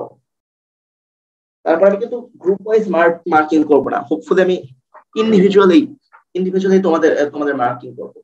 এবং রাশেদ স্যার যে কথা বলে থাকেন যে খুব বড় লেখার দরকার নেই, কিন্তু যতটুকু লিখবে কনসাইজ লিখবে। আর নকল তোমরা যদি একজন থেকে কপি করা ধরতে পারি, তবে তোমাদের কিন্তু আমি খুব একটা ছেড়ে কথা বলবো না। হয়তো রাশেদ স্যারের মতো এতটা কঠোর না হলেও আমিও কিন্তু তোমাদের প্লেজিয়ারিজমের ব্যাপারে খুব বেশি ছাড় দিতে রাজি নই, টু বি ট্রু। তো তোমরা হচ্ছে মিডের আগে তো আমাদের আর 1 সপ্তাহ ক্লাসই বাকি আছে, তাই না? এইখানে তো স্যার আমরা আসলে মানে জেনারেলি স্যার সিরামিক্স এর ভিতরে কোন কোন ফেজ ক্রিয়েট হয় বা হচ্ছে মেকানিজম বা এগুলো সম্পর্কে স্যার আমাদের পড়াশোনা নাই, বা আমরা যে ফেসবুকে কিভাবে লেভেল করব এটার মধ্যে স্যার আমাদের থিওরিটিক্যাল জ্ঞান ইন্টারনেট থেকে। আর দেখো, আমি কিন্তু তোমাদের এই বন্ধের পরে তোমরা জমা দাও, আমার কোনো অসুবিধা নেই। আমি তোমাদের কিভাবে রিপোর্ট লিখতে হবে তার একটা ছোটখাটো করে লিখে দিচ্ছি। আমি তোমাদের চাইবো যে যতটুকু পারি ইজি গোয়িং হতে, এবং কোনটা কি ফেস, কিন্তু ইন্টারনেটে তোমরা যদি একটু ঘাটাঘাটি করো তাহলে কিন্তু তোমরা নিজেরাও শিখে যাবে। আর হ্যাঁ, তোমরা নিজের হাতে ওই মাইক্রোস্কোপটা চালাবে, মাইক্রোস্কোপের একই জায়গায় ভিন্ন ভিন্ন ফোকাল লেন্থে ছবি তুলবে, যাতে ফিল্ড অফ ভিউ এর এক এক অংশ এক একবার স্পষ্ট হয়, এবং তারপর সেই এগুলো ইন্টারনেটের মাধ্যমে জোড়া দেবে, এবং তারপর সেই ছবিগুলোর করবে অ্যানালিসিস। কেন তোমাদের ক্লের মধ্যে কি ফেজ আছে, কনস্ট্রাকশন ব্রিকের মধ্যে কি কি ফেজ আছে, ওয়েদার ফায়ার ব্রিকে কি কি ফেজ আছে, সেগুলো সম্পর্কে, ফায়ার ব্রিকে কি কি ফেজ আছে সেগুলো সম্পর্কে তোমাদের পড়ানো হয়নি? তোমাদের সিরামিক কোর্স এখনো কি পর্যন্ত গেছে? ওটা এখন কেবল স্টার্ট হয়েছে স্যার, মানে অত দূর যায় না এখনো। ঠিক আছে, তোমরা তো এই শীতকালীন অবকাশে তো একটা ভালো সময় পাচ্ছ, এই সময়টুকুতে তোমরা করে রাখো। এবং যদি সম্ভব হয়, আমি তোমাদের বলেছি না যে তোমাদের গ্লাসও তৈরি করার কিছু উপায় আমি তোমাদের দেখিয়ে দেব। তো তোমরা চাইলে আমি তোমাদের আগের ক্লাসে খুব সম্ভবত ব্যাচ ফর্মুলা, সেগার ফর্মুলা এগুলো ক্যালকুলেশন দেখিয়েছিলাম, মনে আছে? তো যদি এখন মনে থাকে তাহলে তোমাদের কিন্তু এটা লাগতে পারে, লাগবেই। দাঁড়াও, আমি ওই ফাইলটা আস্তে আস্তে লোড হতে থাক, আমি তোমাদের আরো একটা সেশনের কথা বলে দিই। আসলে এক বুধবারে ছিল হচ্ছে শিডিউলিং এর মিস্টেকের জন্য চলে গেল, আর অন্য বুধবারটা তো আজকে শহীদ বুদ্ধিজীবী দিবস, তাই ফিজিক্যালি ক্লাস করার আজকে সুযোগ ছিল না, তাই অনলাইনে যা করার সারটা হচ্ছে।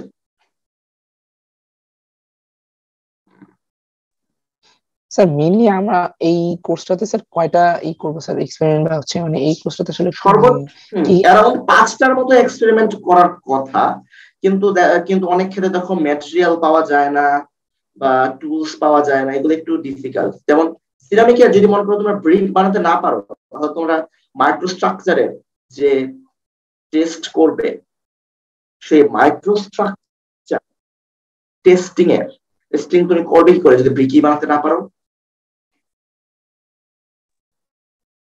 তাহলে স্যার এই যে আমাদের যেগুলো স্যার এই যে ফেজ লেভেলিং করতে হবে, এগুলা স্যাম্পল কি জাস্ট আমরা মানে প্রিপেয়ার স্যাম্পল নিয়ে জাস্ট হচ্ছে টেস্ট করব? তুমি নিজের হাতে এটা প্রিপেয়ার করতে পারবে, এবং মানে এচিং এর কোনো ব্যাপার নেই।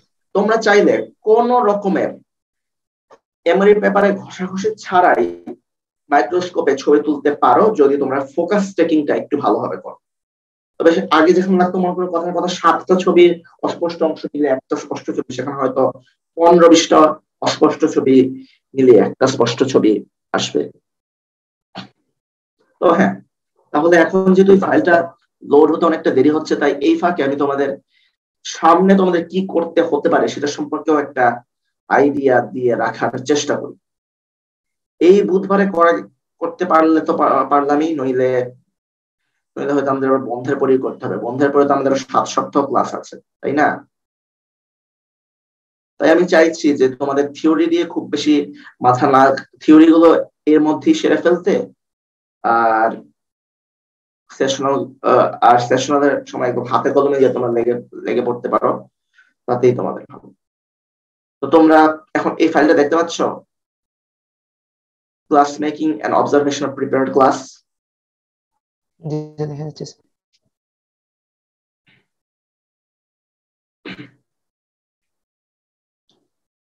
এখানে তোমাদের red lead, boric acid, zinc oxide powder এবং অন্যান্য মেটালের অক্সাইড লাগবে। তোমাকে আগে যেটা করতে হবে, তোমরা চাইলে স্ক্রিনশট নিয়ে রাখতে পারো বা ভিডিও থেকেও নিতে পারো। তোমরা অক্সাইড এবং হাইড্রোক্সাইডের এমন মিক্সচার তৈরি করবে যাতে তোমাদের ফাইনালি 10 গ্রাম গ্লাস থাকে, যেই গ্লাসে 65-35 রেশিওতে লেড অক্সাইড, H3BO3 এবং জিঙ্ক অক্সাইড থাকে। এবং ফাইনাল গ্লাসে কিন্তু ওয়াটারটা থাকবে না, ফলে ফাইনাল গ্লাসে কতটুকু অক্সাইড হবে সেটা কিন্তু তোমাদের একটু পরে ক্যালকুলেট করে দিতে পারে। এবং এই যে 100 হলো, এই 100-র সাথে আরো 5 গ্রাম কালারিং এজেন্ট মিক্স করতে হবে।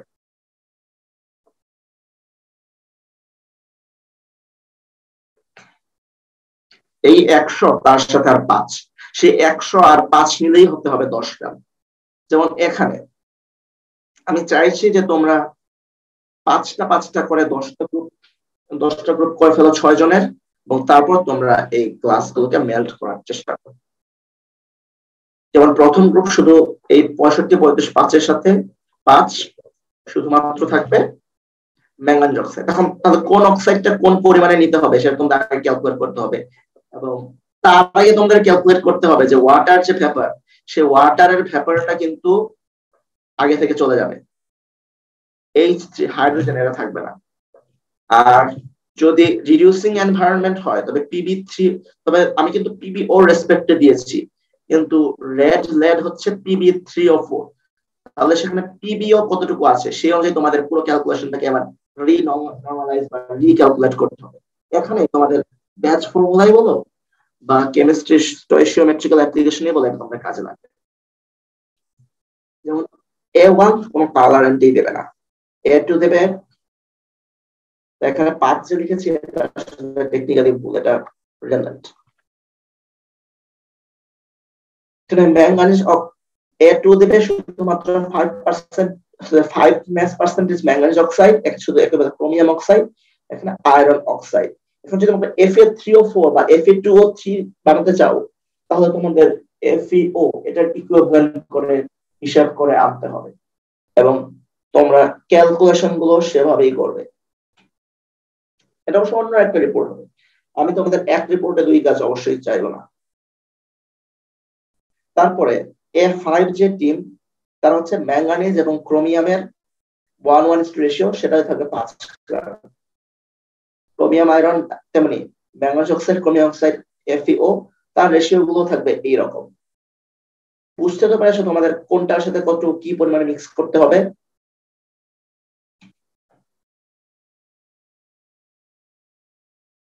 বুঝেছো তো তোমরা? হ্যালো? জি স্যার।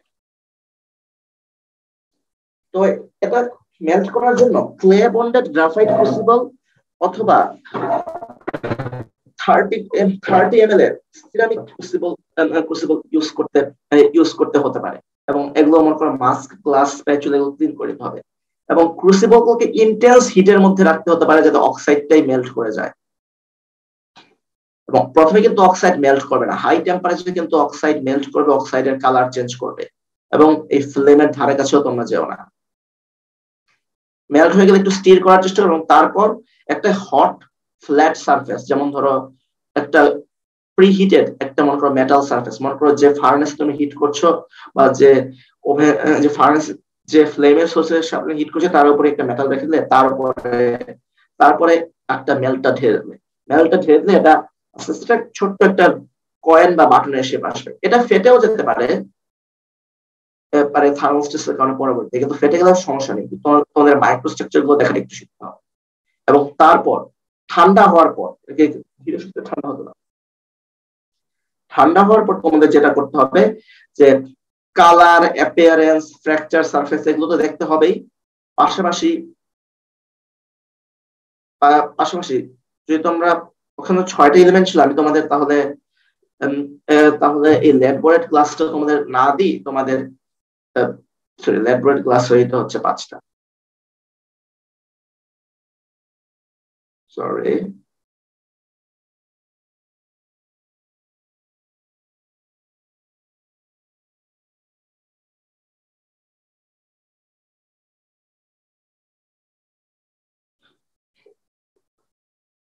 আচ্ছা, তোমাদের এখানে একটু ভাবার কথা, কারণ আমি যে ল্যাবরেটরি ক্লাস বাদ দিয়ে দিই তাহলে কিন্তু 4 ধরনের ম্যাটেরিয়াল থাকে, কিন্তু আমাকে কমপক্ষে 5 ধরনের ট্র্যাডিশনাল সিরামিক ম্যাটেরিয়াল লাগবে।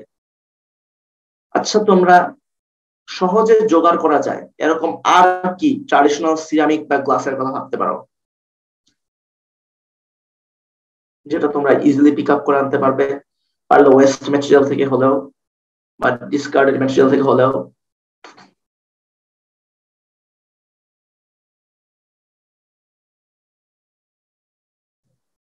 হ্যালো, আমার প্রশ্নটা বুঝতে পেরেছো? হ্যালো, আমার কথা শুনতে পাচ্ছ? তাহলে ভাবো যে এমন একটা ট্র্যাডিশনাল সিরামিক বা না হলে অন্তত not to advanced oxide material, inorganic oxide of course, যেটাকে হয়তো আমরা অবজার্ভ করতে পারবো। স্যান্ড অবজার্ভ করতে যাও না, স্যান্ড হচ্ছে এটা দিয়ে ঠিকঠাক ধরা পড়ে। আমি নিজে দেখেছি যে স্যান্ড হচ্ছে এই মেট্রোগ্রাফিক মাইক্রোস্কোপ দিয়ে খুব একটা ধরা পড়ে, এর জন্য মানে রিফ্লেক্টিভ মাইক্রোস্কোপ দিয়ে খুব একটা ভালো ধরা পড়ে না, এর জন্য ট্রান্সমিশন। ভাবো আমাদের তোমার 5টা গ্রুপের জন্য 5টা ম্যাটেরিয়াল দরকার, তাই না? Clay, construction brick, fire brick, weathered fire brick. আরেকটা ম্যাটেরিয়াল কি হতে পারে যেটা ইজিলি তোমরা টেস্ট করতে পারবে? তো নিজেদের ঘরের সিরামিকের বাসন কুসন ভেঙে তারপর সেটা ফ্র্যাকচার টেস্ট করবে না, তাই না? তাহলে কি করবে তোমরা, আইডিয়া দাও। ভাঙা টাইলস কি করা যাবে? ভাঙা টাইলস, ফাইন, হ্যাঁ, এটা করা যেতেই পারে। বিশেষ করে টাইলস এর ব্রোকেন সারফেস, এটাকে অ্যালাইন করাটা একটু ডিফিকাল্ট হবে, ঠিক আছে? টাইলস এর যেহেতু কনকয়েডাল ফ্র্যাকচার, এটাকে ফোকাস আনা একটু ডিফিকাল্ট হবে, কিন্তু ঠিক আছে, ফোকাসে না আনতে পারলেও ছোট ছোট ফোকাল লেংথের ছবিগুলো একসাথে জোড়া দিতে পারলেই কিন্তু একটা চমৎকার ছবি চলে আসে। ফাইলটা বোধহয় প্রায় ডাউনলোডেড হয়ে গেছে 72, এখনো অনেক। আমাদের কি ফর্ম করার কোনো অপশন নাই? মানে ওই জিনিস মানে যেটা আগে জেনারেলি হয়তো স্যার ফর্মিং করে দেন হচ্ছে ফর্মিং এ আমরা চেষ্টা করছি, আমরা দেখি যে ওখানে ফর্ম করার মতো র্যামিং ম্যাস ওখানে পাওয়া যায় কিনা। যদি না পাওয়া যায় তাহলে কিছু করার নেই, তাই না? পাওয়া গেলেই তো ভালো, নইলে তো র্যামিং ম্যাস তো তোমরা আঙুলে টিপে টিপে ব্রিক বানাতে পারবে না। ছাঁচের মধ্যে যদি আঙুলে টিপে টিপে ব্রিক বানাও তবুও কিন্তু সেটা কিন্তু খুব বেশি স্থায়িত্ব থাকবে না। এমন হতে পারে যে হিট অ্যাপ্লিকেশনের সময় এটা ভেঙেও যেতে পারে।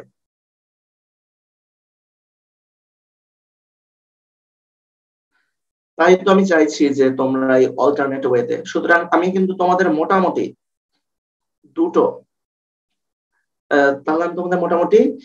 দুটো সেশনালে কি কি হতে চলেছে একটা আইডিয়া দিয়ে দিলাম, কিন্তু ওই ছবিগুলো যদি না আসে তাহলে কিন্তু আমি তোমাদের দেখাতেই পারবো না যে ফোকাস স্ট্যাকিং জিনিসটা কিভাবে কাজ করে। ওটা মনে হয় স্যার নেক্সট ক্লাসে আরেকদিন দেখালে মনে হয় ভালো হয় স্যার। না, এখন তো ফাইল প্রায় লোড হয়ে গেছে। তোমরা তো 7টা থেকে বসছো, তাই না? ক্লাস তো হয়েছে 1 ঘন্টার।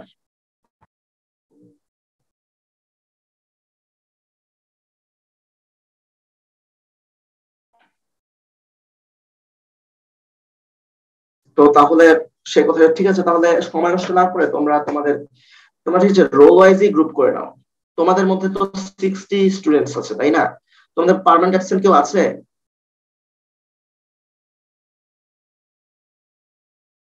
তোমাদের মধ্যে পার্মানেন্ট অ্যাবসেন্ট কেউ কি আছে? হ্যালো, আছে স্যার, কে? 42 আসে। 42 শুধু 42? জি স্যার। ঠিক আছে, তাহলে আমি যদি সেকশন এ এবং সেকশন বি দুটোরই 5টা করে গ্রুপ করতে চাই, তাহলে 5 5 10, 6 10 60। তাহলে 1 থেকে 6, 7 থেকে 12, 13 থেকে 18, 19 থেকে 24, 24, 25 থেকে 30। আর বিতে হবে 31 থেকে 36, 37 থেকে 42, 42 পার্মানেন্ট উঠেছে, একটু পরে দেখা যাবে, 43 থেকে 48, 49 থেকে 54, 55 থেকে 60। তো এখন তোমাদের 16 ব্যাচের 26 আর 17 ব্যাচের 18, তোমরাও তো ক্লাস করো তাই না? দুজনেই তো আছো ঠিক কিনা?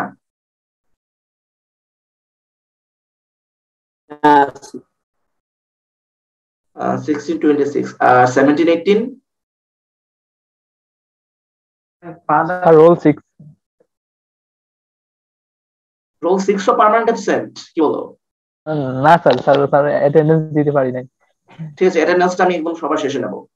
তো পার্মানেন্ট অ্যাবসেন্ট হচ্ছে জাস্ট রোল 42।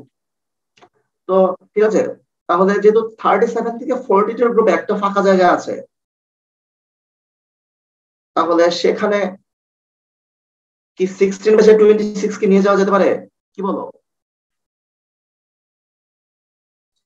স্যার ওনাদের দুজনকে দুটো গ্রুপে দিয়ে দিলেই হয়েছে, ওনারা তাহলে তো নিজেরাই 6 জানেন, ওনারা 6 জন। কিন্তু 6 জনের সাথে 2 জনের গ্রুপ তো হয় না।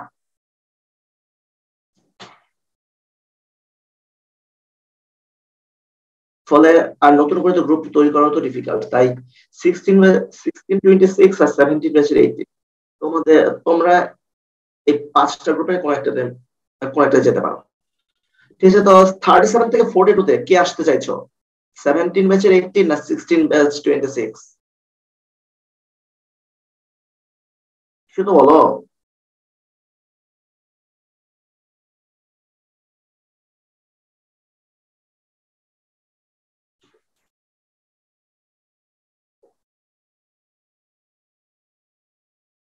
তোমরা যদি কিছু না বলো তাহলে কিন্তু আমাকেই কিন্তু তোমাদের রোল অ্যাসাইন করে দিতে হবে। তাতে কি তোমরা খুশি থাকবে? আমি যদি তোমাদের র্যান্ডমলি অ্যাসাইন করে দেই গ্রুপ, তোমাদের কোনো সমস্যা হবে? হ্যাঁ হ্যাঁ, না সমস্যা নেই। ঠিক আছে, তাহলে 17 ব্যাচের 18 আছো? হ্যালো, 17 ব্যাচের 18 আছো?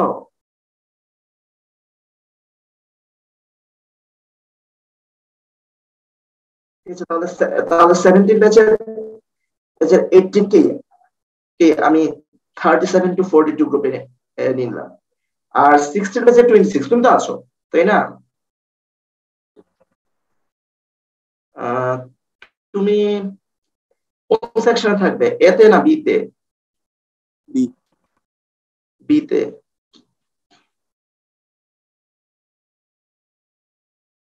যদি বি সেকশনেই থাকো তাহলে 37 42 এর গ্রুপের সাথে তুমিও চলে যাও। 17 18 আর 17 ব্যাচে 18 16 ব্যাচে 26 তোমরা 37 থেকে 42 এর গ্রুপটাতে ঢুকে যাও, যেহেতু 42 পার্মানেন্ট অ্যাবসেন্ট। কোনো সমস্যা হবে না? ঠিক আছে, তাহলে সেভাবেই গ্রুপিং করো। তাহলে একটা 7 জনের গ্রুপ হলো। তো এখন তো কিছুক্ষণের মধ্যেই মিটিংটা শেষ হয়ে যাবে। তো তো আমরা পরবর্তী সেশনে থেকেই দেখবো যে আমরা কিভাবে এই ছবিগুলো জোড়া দিতে পারি।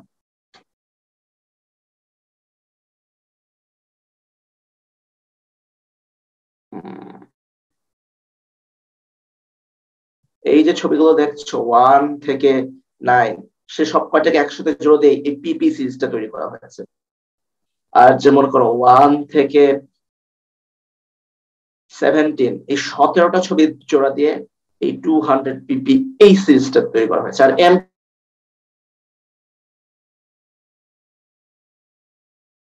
হ্যালো, আমার কথা শুনতে পাচ্ছ তোমরা? স্যার শোনা যায়। জি স্যার। ঠিক আছে, তাহলে রোল 45 তুমি রেকর্ডিং শুরু করতে পারো। Recording in progress. এখন আমরা স্ক্রিন শেয়ার করি, যেখান থেকে শেষ করেছিলাম। এই যে পুরো জিপ করা ফাইল দেখতে পাচ্ছ, এর মধ্যে 7টা 8টা 9টা 10টায় বা তার চেয়েও কম বেশি ছবিগুলো একসাথে জোড়া লাগিয়ে এই জিনিসগুলো এক একটা ভালো ছবি করে। ঠিক আছে, আমি আগে এটা এক্সট্রাক্ট করে নেই, নইলে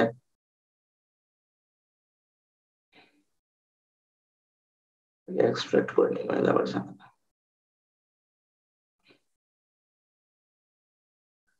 তাহলে আমি ইন্টারনেট আস্তে আস্তে লোড করতে পারবো। কিছু আরেকটা ভালো কথা, কম্পিউটারে যে ছবি পাওয়া যায়, মানে আহমদুল্লাহ ভাইয়ের মেট্রোগ্রাফি ল্যাবের কম্পিউটারে, সেখানে কিন্তু বিএমপি মানে বিটম্যাপ আর জেপিজি দুই ফরম্যাটই সেভ করা যায়। বিএমপি ফরম্যাটে একটা ছবি প্রায় 12 মেগাবাইট হয়ে যায়, আর জেপিজি ফরম্যাটে 3 মেগাবাইট। ফলে তোমরা ছবিগুলো জেপিজি ফরম্যাটেই রাখার চেষ্টা করো, তাহলে তোমাদের এই সুবিধা। আমি তোমাদের এক একটা ছবি দেখাই কোন লেভেলের অস্পষ্ট জিনিসকে আমরা স্পষ্ট করেছি।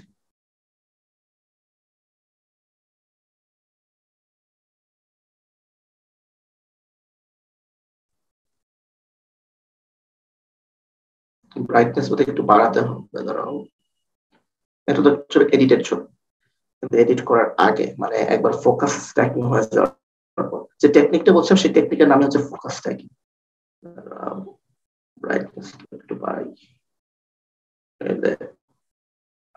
তুমি আমাকে দেখতে পাবো না।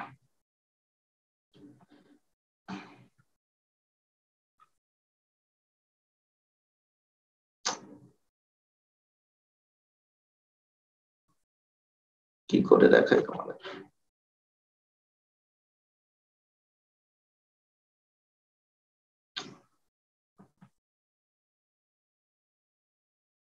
দেখতে পাচ্ছ, এটা হচ্ছে একটা ছবি, এটার ছবির এই সাইডটা এট ফোকাস, এটা আউট অফ ফোকাস। দেখতে পাচ্ছ? হ্যালো, জি স্যার। জি স্যার, দেখা যাচ্ছে। জি স্যার। এটা অন্য একটা ছবি, ভিন্ন ভিন্ন ফোকাল লেন্থে ফোকাস চেঞ্জ হচ্ছে। উপরে বুঝতেই পারছো যে এটা কত নাম্বার জায়গা, এটা ম্যাগনিফিকেশন, আর একই জায়গা কত নাম্বার ফোকাসের ছবি।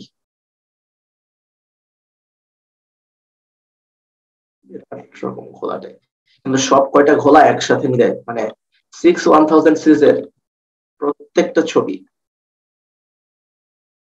আমি তোমাদের এবং একটা টেনে রাখাই, তাহলে বুঝতে পারছো ফোকাসটা কিভাবে যাচ্ছে। এখানে এই অংশটা অস্পষ্ট, এটা স্পষ্ট, সরি এটা স্পষ্ট, এটা অস্পষ্ট, ঠিক কিনা? আমি তোমাদের একটা টেনে দেখাই, খেয়াল করেছো? আবার দেখাই,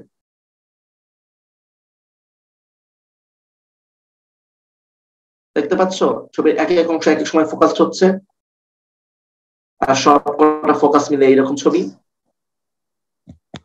জি স্যার।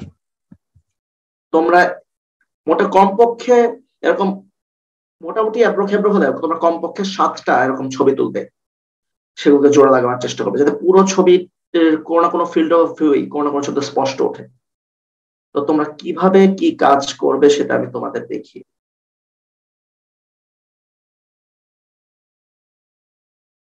যেমন ধরো, তবে এই ছবিগুলোর কথাই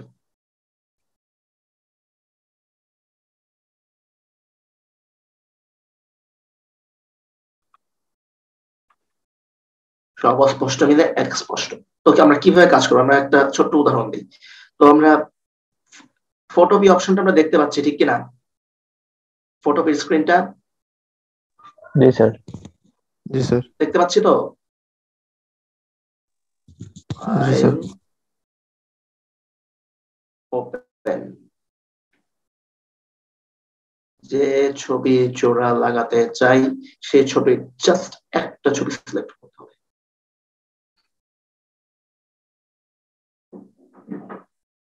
আর কোন সিরিজের গুলো করি?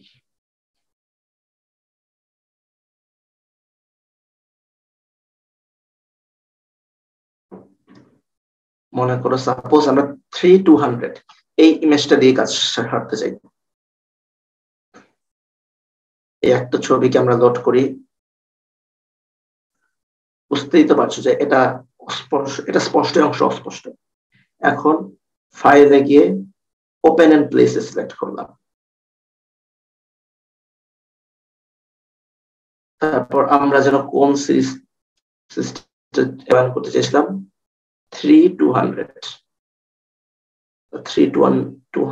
এছাড়া অন্য কোনো ছবি নেই, অনেকগুলোই তো আছে।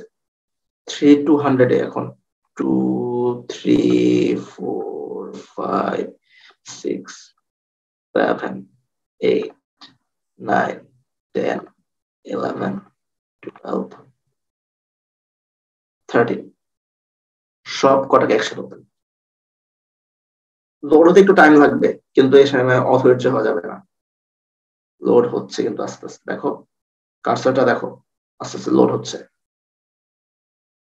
খেয়াল করছো যে এটা ছবিগুলো যে লোড হচ্ছে? জি স্যার। ছবিগুলো বেশ ভারী তো, একটা ছবি 3 MB, তাই লোড হতে একটু ঝামেলা।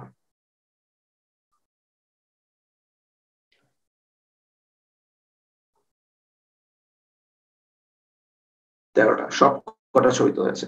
এখন আমি কম্পিউটারের 3213 এখন অপশন রেখে শিফট বাটন প্রেস করলাম। শিফট বাটনে একবার ক্লিক করলাম, সেখান থেকে আবার ব্যাকগ্রাউন্ডে নিয়ে শিফট বাটনে চেপে রেখে আবার ক্লিক করলাম, তাহলে সব কয়টা ছবি সিলেক্ট হয়ে গেল। এখন এডিটে গিয়ে অটো অ্যালাইন, তার মধ্যে একটু টাইম লাগবে।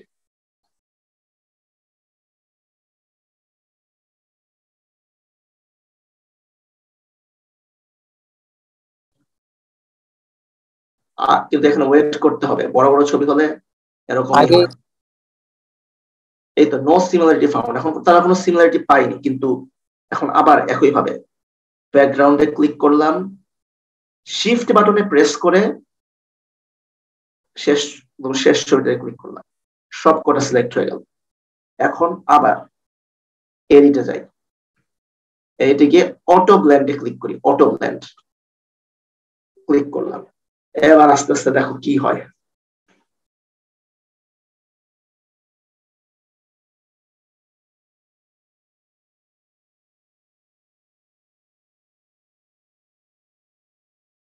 ওয়েট করতে হবে, মাথা গরম করলে চলবে না। একাধিকবার ওয়েটিং এর লাইন আসতে পারে, কিন্তু মাথা গরম করলে চলবে না।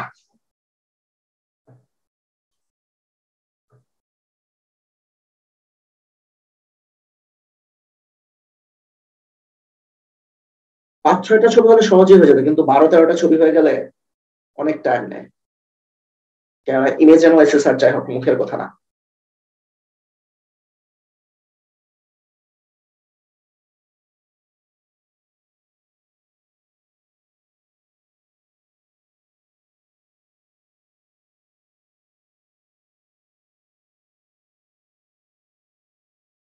একটু সবাই তো আছো তাই না?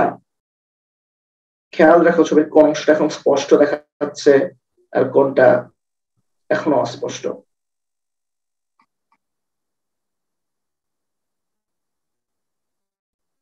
ওয়েট, ইন্টারনেট থেকে স্লো।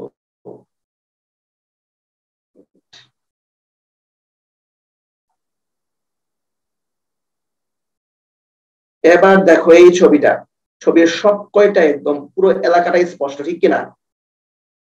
খেয়াল করেছো ছবিগুলো কিভাবে জোড়া লেগে গেল? সব ছবি মিলে একটা ছবি হয়ে গেল এবং সবচেয়ে স্পষ্ট স্পষ্ট অংশগুলো একসাথে জোড়া লেগে গেল। এখন এই ছবি ডাউনলোড করবে কিভাবে? File, export S JPG. একটু ওয়েট করো।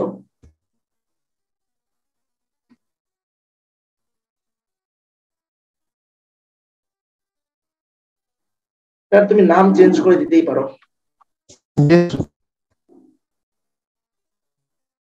এটার কোয়ালিটি 100% রাখবে। কিছু বলছো? হ্যালো, তোমার কথা কেটে কেটে আসছে, একটু বলবে কি বলছিলে?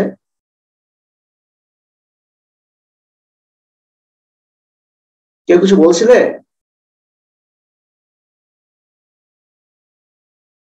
হ্যালো,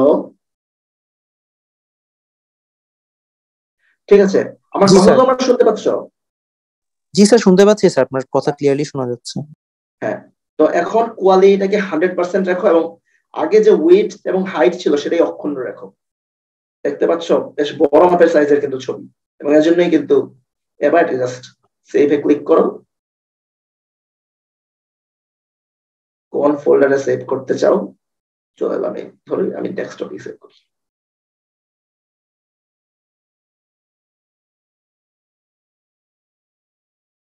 এবং আমার সব ছবি একসাথে মিলে জুড়ে যে ছবিটা সেটা ডাউনলোড হয়ে গেছে। ফলে বুঝতেই পারছো যে এখানে সারফেসটা ফ্ল্যাট হওয়ার খুব একটা জরুরি না, কিন্তু ফ্ল্যাট হলে আর কি মানে ফ্ল্যাটের কাছাকাছি গেলে আর একটু সুবিধা হয় আর কি। আর সিরামিক পলিশিং এর সময় একটা জিনিস মনে হবে, তোমার মনে হতে পারে যে সিরামিক পলিশিং এর সময় এমনি ভাবে সারফেসটা অনেক স্মুথ হয়ে গেছে, কিন্তু আসলে সারফেস স্মুথ হওয়ার আগেও সারফেস এবং এমনি ব্যাপারের মাঝখানে যে খুবই ফাইন সিরামিকের পার্টিকেল গুলো লেগে আছে, সেগুলোর জন্য তোমার একটা অ্যাপারেন্ট স্মুথনেস এর ইফেক্ট আসতে পারে, কিন্তু অ্যাকচুয়াল যে আন্ডারনিথ সারফেস সেটা স্মুথনেস। তাহলে তোমরা বুঝলে কিভাবে ছবিগুলো জোড়া লাগাতে হবে?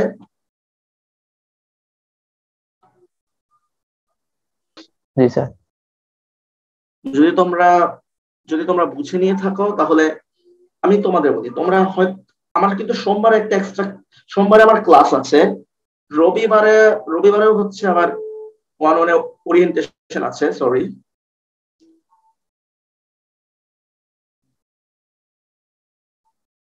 তো তোমরা একটা জিনিস ট্রাই করবে, তোমরা সিআর তো আছো দুজনেই, তাই না? স্যার, তোমরা দেখবে যে রবিবারে বা সোমবারে এই সপ্তাহেরই তোমরা এই ম্যাটেরিয়াল গুলো, তোমরা যে 5টা ম্যাটেরিয়ালের কথা বললাম, clay, construction brick,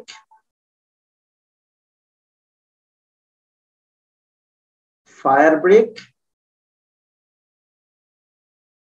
weathered fire brick আর broken tiles, পুরো 5টা গ্রুপে সবাইকে আনতে হবে। লাস্ট এটা কি বললেন স্যার? Broken tiles. তোমার তো একজন আইডিয়া দিয়েছিল, কি আইডিয়া দিয়েছিল এই ভাঙা টাইলস এর? তোমাদের মধ্যে কে ভাঙা টাইলস আইডিয়াটা দিয়েছিলে? স্যার আমি দিছিলাম স্যার। এটা তো স্যার মানে ছোট ছোট পিচ করা একটু ডিফিকাল্ট হবে না স্যার? হ্যাঁ, মানে কিন্তু একবার যদি ভেঙে যায় তবে তোমার তো ব্রোকেন সারফেসটাই দেখতে হবে। আমি তোমাকে গ্রেনুলগুলো দেখতে বলছি না, জাস্ট ব্রোকেন সারফেসটা। এবং সেটা দেখার জন্য তোমরা ভিন্ন ভিন্ন ফোকাল লেন্থের ছবি তোলে, তোমরা দেখতে পাচ্ছ যে একটা ওটাকে কি স্যার মানে মাইক্রোস্কোপে সেট করা যাবে স্যার? মানে ওটাকে মাইক্রোস্কোপে তো তুমি যদি ফ্ল্যাট অবস্থায় বসিয়ে রাখো মাউন্টিং বাদে, তাহলে তুমি দেখবে যে ছবির একটা খুব ছোট্ট স্ট্রিপে একটা নির্দিষ্ট ফোকাসিং এর জন্য ক্লিয়ার আসছে। পুরো স্ক্রিন থেকে তুমি একবারে তুমি স্পষ্ট ছবি আনতেও পারবে না, সেজন্য তাই বলছি যে 10-15টা ছবি তুলে ফোকাস টেকিং করে একটা স্পষ্ট ছবি দিয়ে দাও। আমি তো সেজন্যই তোমাদের ফোকাস টেকিংটা শেখালাম, তাই না? আমি নিজে আমার থিসিসে ফোকাস টেকিং অ্যাপ্লাই করে অনেক উপকৃত হয়েছি। তাই তোমরাও যদি ইমেজ অ্যানালিসিস এগুলো করতে চাও, তোমাদের সাথে ফটোশপ আছে, এরোবে ফটোশপ, তারা হয়তো ফোকাস টেকিং সম্পর্কে আগে থেকেই জানো, কিন্তু আমি নিজেও কিন্তু এগুলো সম্পর্কে আগে জানতাম না। আমি নিজেও কিন্তু ফটোশপের কাজ পারি না, কিন্তু একটু আমার রিসার্চের জন্য শিখে নিতে হয়েছে। তোমরা যদি একটু শিখে রাখো তাহলে তোমার ম্যাটেরিয়ালটা বানতে না পারো, তোমরা মাইক্রো স্ট্রাকচার গুলো দেখতে পাবে। আর হ্যাঁ, এই ব্রোকেন যে ওয়েদার যে ফায়ার ব্রিক, এই ওয়েদার ফায়ার ব্রিক গুলো কোথায় পাওয়া যায় সেটা তোমাদের বলেছি না। ওয়েদার ফায়ার ব্রিকের জাস্ট একটা ফাটলের একটা টুকরা। যে ফাটল গুলো তো হচ্ছে সারফেসে দেখা যায় যে একটা 2 ডাইমেনশনাল নেটওয়ার্ক, তাই না, 2 ডাইমেনশনাল লাইন, কিন্তু ভেতরের দিকে তো গভীর চ্যানেল হয়ে গেছে, তাই না। এই গভীর চ্যানেল থেকে একটা টুকরাকে ভেঙে এনে তোমরা যদি চাও আমি নিজেও 4-5টা টুকরা ভেঙে আনতে পারি, অবশ্য 2টা টুকরা ভেঙে আনলেই হবে, 2টো টুকরো ভেঙে এনে তোমাদের দেখাতে পারি। তো আমার যেহেতু হচ্ছে আমার তো ধরো শনিবারে তো ধরো আমার ক্লাস নেই, শনিবারের বিকালের দিকেও যদি খোলা যদি খালি থাকে তাহলে আমি তোমাদের শনিবার বিকালে কি তোমরা ফ্রি আছো?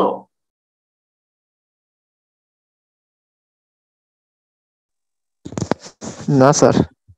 মনুজ্জামান স্যারের ল্যাব, তাই না? তাহলে তো তাহলে তোমরা রবিবারে একটু সকালের দিকে ট্রাই করার চেষ্টা করো। আমি তোমাদের রবিবার সকালে যদি মনে করি যে ম্যাটেরিয়াল বলতে কি কি করতে সেটা তুমি জানাবো, তাহলে এসে করতে পারো। আবার চাইলে আমি তোমাদের ছবিগুলো বিশাল বড় জিপ ফাইল, তো এটা আমি তোমাদের ইন্টারনেটে দিয়ে দিতে পারি এবং তোমরা সেখান থেকে ইজিলি কাজ চালাতে পারো। ঠিক আছে? আর কিছু জানা আছে তোমাদের? স্যার শনিবারের ল্যাবটা কি স্যার মনিরুজ্জামান স্যারের ল্যাবের সাথে অল্টারনেট করে হওয়ার কথা না স্যার? হ্যাঁ, মনিরুজ্জামান স্যার। তো এই শনিবারে মানে আগামী শনিবারে কি মনিরুজ্জামান স্যারের ল্যাব? স্যার এই শনিবারে তো স্যার মনিরুজ্জামান স্যারের ল্যাব না স্যার, আপনার ল্যাব। ঠিক আছে, তাহলে এই শনিবারে আমি তোমাদের চেষ্টা করব যে এই মাইক্রোস্ট্রাকচার গুলোর ছবি তুলে নিতে তোমাদের হেল্প করতে আমি চেষ্টা করব। তো তোমরা তো মোটামুটি গাইডেন্স পেয়ে গেছো, এখন আমি তোমাদের জাস্ট ম্যাটেরিয়ালস গুলো কিভাবে কি কালেক্ট করতে হবে সেগুলো সম্পর্কে বলে গেছি। তাই আমি ক্লাসে গিয়ে আর তোমাদের বেশি কথা বলবো না, সরাসরি যদি সম্ভব হয় আমি তোমাদের মেথোগ্রাফি ল্যাবে নিয়ে যাওয়ার চেষ্টা করব। বা আমি শনিবার দিন কি স্যার তাহলে 2 গ্রুপ একসাথে ল্যাব হবে? সেটা হলেই ভালো হয়, তবে সবাইকে যে একসাথে থাকতে হবে তা না। মনে করো 60 জনের মধ্যে কথার কথা তোমরা মনে করো 10টা গ্রুপের 10 বা 15 জন গেলে বা একে একে তোমরা দেখলে তোমরা যে ম্যাটেরিয়ালটা তোমরা চুজ করেছো, তোমরা 5টা গ্রুপ তোমাদের 5 ধরনের ম্যাটেরিয়াল চুজ করে নাও এবং টিমসে আমাকে জানাও। টিমসে আমাকে জানিয়ে দাও যে তোমরা 5টা group clay, construction brick, fire brick, weather fire brick, broken tiles, এই 5টার মধ্যে কোনটা বেছে নিতে চাইছো সেটা আমাকে টিমসে জানিয়ে দিও। ঠিক আছে স্যার। ওকে। আর যদি মেট্রোগ্রাফি ল্যাব যদি খালি নাও পাই তাহলে সেটা ভিন্ন কথা, তাহলে দেখি কি করা যায়। ওকে। আর কোন প্রশ্ন আছে? আপনাকে স্যার ফ্রাইডেতে একটা কল দিয়ে কনফার্ম করে নিব সবকিছু স্যার। ফ্রাইডেটা একটু কনফার্ম করতে একটু ডিফিকাল্ট, কারণ আমাকে হচ্ছে শনিবারে সকালে গিয়ে জেনে আসতে হবে যে মেটালোগ্রাফি ল্যাব খোলা আছে কিনা। এবং আচ্ছা স্যার, আপনি শনিবার দিন তাহলে স্যার আমাকে জাস্ট একটা টেক্সট দিন স্যার টিমসে, তাহলেই হবে স্যার। ঠিক আছে, তাহলে তোমরা 2 গ্রুপে থাকলেই ভালো হয়। আর মেটালোগ্রাফি ল্যাবে তো আমরা 60 জন তো থাকতেই পারবো, তাই না? তবে সবাই হুড়মুড় করে আবার ল্যাবের মেইন মাইক্রোস্কোপের রুমে ঢুকে যাও না, এই আর কি। আর কোন প্রশ্ন আছে? স্যার আমাদের এমন হওয়ার কথা না, এক গ্রুপ মনিরুজ্জামান স্যারের আর এক গ্রুপ হচ্ছে আপনার। হ্যাঁ, অল্টারনেটিভ উইকে হওয়ার কথা, কিন্তু ঝামেলাটা হচ্ছে যে আমি তোমাদের এই মেকানিক্যাল ক্যারেক্টারাইজেশন, ক্লে মেকিং, এগুলোতে তো তোমাদের মানে ব্রিক কাজ করতে পারছে না, কাজ তো আটকে আছে। এজন্য আমি চাইছি যে তোমরা 2 গ্রুপ যত তাড়াতাড়ি পারো, যেগুলো রিলেটিভলি সিম্পল আছে সেগুলো আগে সেরে ফেলতে। তোমাদের তাহলে 2টো রিপোর্টের যদি তোমরা গাইডলাইন পেয়ে যাও তাহলে এখান থেকে হয়তো তোমাদের গ্রেডিং করা যাবে হোপফুলি। আর দেখো আমিও কিন্তু সকাল শনিবারে কিন্তু চান্স নাও পেতে পারি। ইনফ্যাক্ট আমাদের এই শনিবারে আবার পোস্ট গ্রাজুয়েটের ক্লাস থাকতে পারে, থাকার সম্ভাবনা বেশি। সেক্ষেত্রে তো তোমাদের ল্যাব করানো সম্ভব না, সেক্ষেত্রে আমাকে আবার সেই বুধবারেই যেতে হবে। তবে হ্যাঁ, আমি যদি শনিবারে ক্লাসটা না করাতে পারি তাহলে তোমরা নিজ উদ্যোগে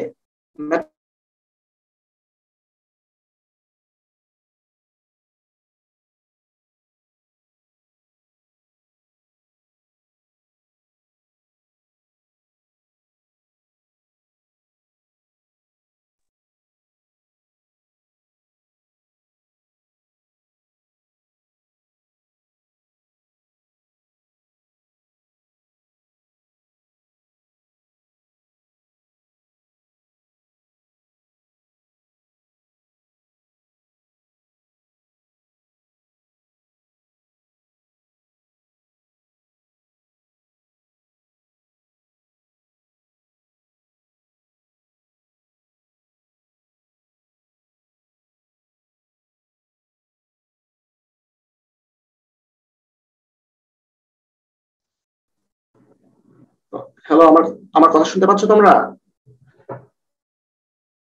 হ্যালো, হ্যাঁ, আসলে আমি ডিসকানেক্টেড হয়ে গেছে মাঝখানে নেটওয়ার্কের প্রবলেমের কারণে। তো যেটা বলছেন, তো আমার তোমাদের কি কি করতে হবে সেই ব্যাপারে তোমাদের কোনো কোয়েশ্চেন আছে? তোমরা কি করবে সে ব্যাপারে তোমাদের কোনো কনফিউশন আছে?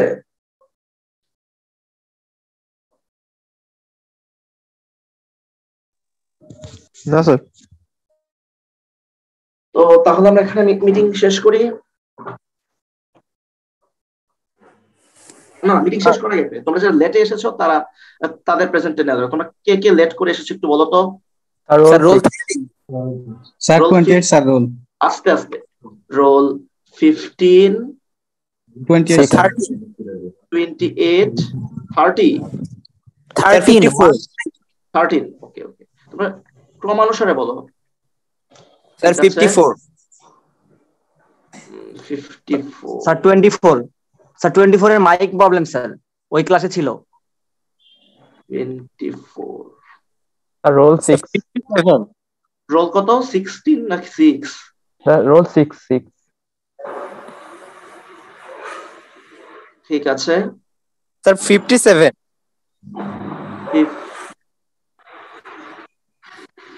স্যার 24 এর মাইক প্রবলেম স্যার, ওই ক্লাসে ছিল। ওকে ওকে ফাইন। স্যার 48 কি দেওয়া হয়েছে? 48 দেওয়া আছে। Thank you sir. ঠিক আছে, তাহলে এখন হচ্ছে রোল 19 32 42 59 এদেরকে পাওয়া যাচ্ছে না।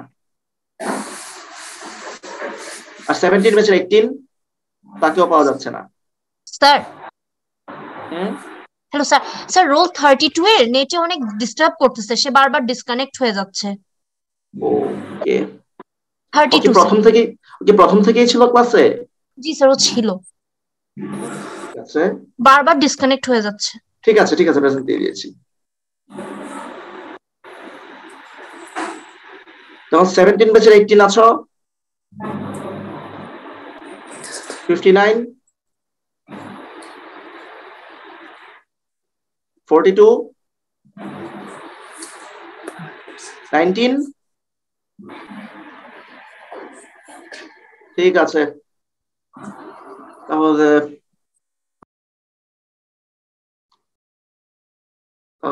আমরা এখানেই ক্লাস শেষ করছি।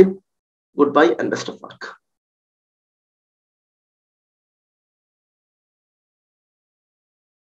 Recording stopped.